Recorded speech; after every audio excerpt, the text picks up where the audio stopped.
Henna use చేయడం వల్ల ఏమవుతుందంటే గ్రే హెయిర్ తగ్గుతుంది, ఆ హెయిర్ గ్రోత్ అనేది పెరుగుతుంది. కానీ హెయిర్ అనేది ఏంటంటే డ్రైగా అయిపోతుంది, అంటే గడ్డిలాగా అయిపోతుంది. సో ఇవన్నీ అవాయిడ్ చేయడానికి చాలా మినిమల్ ఇంగ్రీడియంట్స్తో మీకు చాలా ది బెస్ట్ హెన్నా అనేది నేను మీకు చెప్తాను. వైట్ హెయిర్ ఉన్న వాళ్ళు ఇది కంటిన్యూగా వాడండి, weekly once.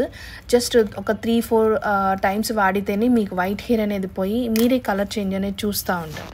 Okay, hair growth అయితే చాలా బాగుంటుంది.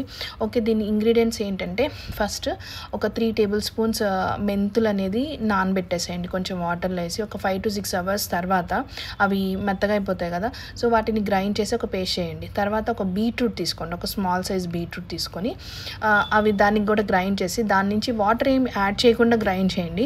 వచ్చిన జ్యూస్ని ఆ జ్యూస్ తీసుకొని ఆ జ్యూస్ కూడా ఈ మెంతులు పేస్ట్ చేసాం కదా దానిలో యాడ్ చేసేసేయండి.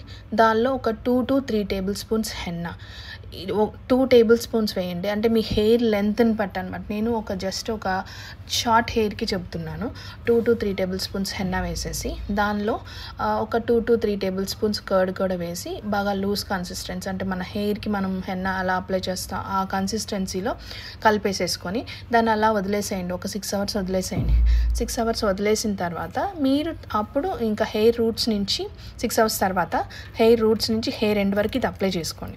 అప్లై చేసుకొని మినిమం 1 అవర్ ఉండాలి. ఇప్పుడు నాకు గ్రే హెయిర్ ప్రాబ్లం లేదు అంటే కనుక 1 అవర్ సరిపోతుంది. లేదు నాకు గ్రే హెయిర్ ప్రాబ్లం ఉంది అంటే కనుక 2 అవర్స్ అప్లై చేసుకొని అంతే వదిలేసేయండి. వదిలేసేసి తర్వాత వాటర్ వాష్ చేయండి. ఆఫ్టర్ 2 అవర్స్ వాటర్ వాష్ మాత్రమే చేయండి. చేసి ఆ హెయిర్ డ్రై అయిన తర్వాత ఏదో ఒక ఆయిల్, అంటే కోకోనట్ ఆయిల్ సంథింగ్ ఆయిల్ పెట్టేసేసుకొని అప్లై చేసి వదిలేసేసి ఒక 6 to 7 అవర్స్ తర్వాత అప్పుడు మీరు షాంపూతోనో లేకపోతే కుంకుడుకాయలు దేనితోనో న్యాచురల్ షాంపూతోనో దేనితో అయినా సరే ఆ తర్వాత హెయిర్ అనేది వాష్ చేసుకోండి.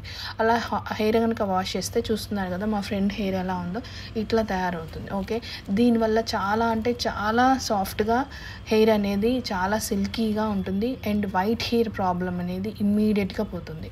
మీరే చూస్తారు. మీరు కాకపోతే ఒక్కటి చెప్పాలి ఏంటంటే ఏదైనా సరే కన్సిస్టెన్సీగా వాడితేనే మీకు రిజల్ట్స్ అనేది ఉంటాయి. ఒక్క వాష్లో ఒక అప్లికేషన్లో నాకు రావాలి అనే రిజల్ట్స్ అంటే రావు. Okay, minimum 3 to 4 packs 4 times వాడండి. ఆ తర్వాత మీరే రిజల్ట్స్ చూడండి. Okay, thank you, bye.